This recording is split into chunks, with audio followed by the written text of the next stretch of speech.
In 2006, 6 church leaders of a Fringe cult in Missouri are arrested for child sexual abuse, with the majority of the victims being relatives. Welcome to the basic facts of the Grand Valley cult. Let's start with expanding the church. In the 1970s, a minister from Ohio named Cecil Epling started a church in southwest Missouri, naming it Grand Valley Independent Baptist Church. In the beginning, the church was made up of Epling's family, consisting of 7 sons and 4 daughters, and Epling's brother, George Johnston. Among these siblings was a stepbrother named Raymond Lambert, who would end up marrying his stepsister, Patty. Not much is known about Cecil's sermons except that he would preach that men needed to take care of their daughters spiritually, meaning sexually. Cecil would father at least 1 child with each of his daughters and daughter-in-laws. In August of 1982, Cecil would die in a car accident, leaving his brother Johnston and his sons in charge of the church. The sons and brother would end up expanding the church onto a 100-acre farm that would consist of a log cabin, a barn, a school building, community center, several homes, and 2 utility buildings. Women aren't allowed to read the Bible. When new people would join, they were told all of their money and assets would be pulled together to help take care of the group. All children inside the group would be homeschooled at what the group ran and called the Grand Valley Christian Academy. The group would end up opening and running 2 kennels, which has since been stated to have been puppy mills. They would also start a record company called Sons of Thunder, Inc. and record their own music as a country music band they called Centerfire. During meetings, Raymond Lambert would continue Cecil's ideations by preaching that fathers should have sex with their daughters, and if they didn't, they weren't real men. And if Lambert was ever challenged by members about it, he would state that it was a family curse that started with Cecil Epling. Former members have stated that Lambert would also set the rules for everyone, including who they were allowed to marry, as well as how spouses were allowed to treat each other. If any female members spoke out of line, Lambert would force them to strip naked in front of the entire group as punishment. Female members were also not allowed to read the Bible because males were the only ones allowed by God to read it. Members contact police.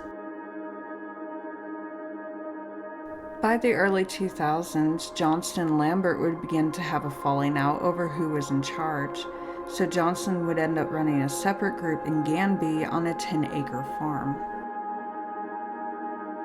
Johnston would preach much of the same as Lambert, except he would state that he and Lambert were the last men of God on earth. Lambert would continue to preach about accepting incest, but now he would randomly state that he was either Jesus or God. At its highest point, the group would number around 100, with the majority being related in some way. And if anyone left the group, they were demonized by Lambert, and remaining members would be barred from communicating with them ever again. In 2005, a member would come across a cult awareness website that she states made her realize she may be part of a cult. She contacted a man connected with the website who would counsel her secretly for months. A year later, this woman and 7 other members would walk away from the group and go to the police with reports of sexual abuse happening inside the group. The leaders disappear. According to the sexual abuse allegations, the former members stated that Lambert pressured them and others into having sex with him and/or would be forced to allow him to touch them sexually, because Lambert told them it would bring them closer to God. After the members left the group, Lambert called numerous emergency meetings where members stated that he revealed he was having sex with all of the adult women in the group, stating he was saving their souls.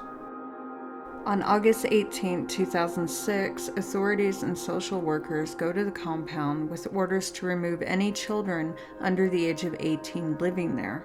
They would remove 20 children ranging from 1 month to 16 years old. Later that week, the children would begin to come forward with more reports of abuse, but not only were they accusing Lambert, they were also accusing Johnston of sexual abuse. One victim would state that Johnston had told her that if she had sex with anyone but him, she would be tarnished and not allowed into heaven. Johnston also allegedly stated that he was ordained by God to fulfill the needs of females, meaning to have sex with them. Other victims would implicate Tom and Paul Epling, Patty Lambert, and Laura Epling. In all, Johnston is charged with 18 counts of child sexual abuse. Raymond Lambert is charged with 8 counts of sexual abuse. Tom Epling is charged with 5 counts of child molestation. Patty Lambert is charged with endangering the welfare of a child with sexual contact. Laura Epling is charged with statutory sodomy in the 2nd degree, and Paul Epling is charged with the rape of a minor. But when police showed up to arrest the leaders, no one on the compound knew where they were. Charges are dismissed.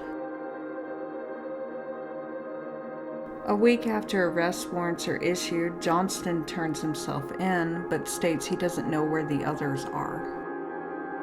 Nearly a month later, in September, the rest of the leaders are located at a campground in Oklahoma, where they are placed under arrest. All pled not guilty and prepared to head to trial, but a week before the trial was to start in late 2007, charges against all of the leaders were dismissed due to 2 of the accusers refusing to testify against them, stating that they feared that a trial would victimize them and their families even more. A new trial. By the time of the dismissal, members abandoned the farm and its leaders. In August of 2022, new charges against Raymond Lambert surfaced for the rape of a child that took place in 2013, along with 9 other counts of sexual abuse from the same victim. On November 16, 2022, Laura Epling's charge of statutory sodomy in the 2nd degree is refiled, along with Paul Epling's 2 counts of child molestation, which had been reduced from a rape charge due to statute of limitations. As of the recording of this video, the 3 former leaders are awaiting pretrial. It has been stated by former members that they were aware of the abuse happening, but that they truly believed the Epling family line was cursed and had been sexually abusing their daughters for generations. Whether or not you believe that the Epling family was cursed or that they found a way to excuse the abuse they had inflicted for generations, you now know the basic facts of the Grand Valley cult. Thanks for watching.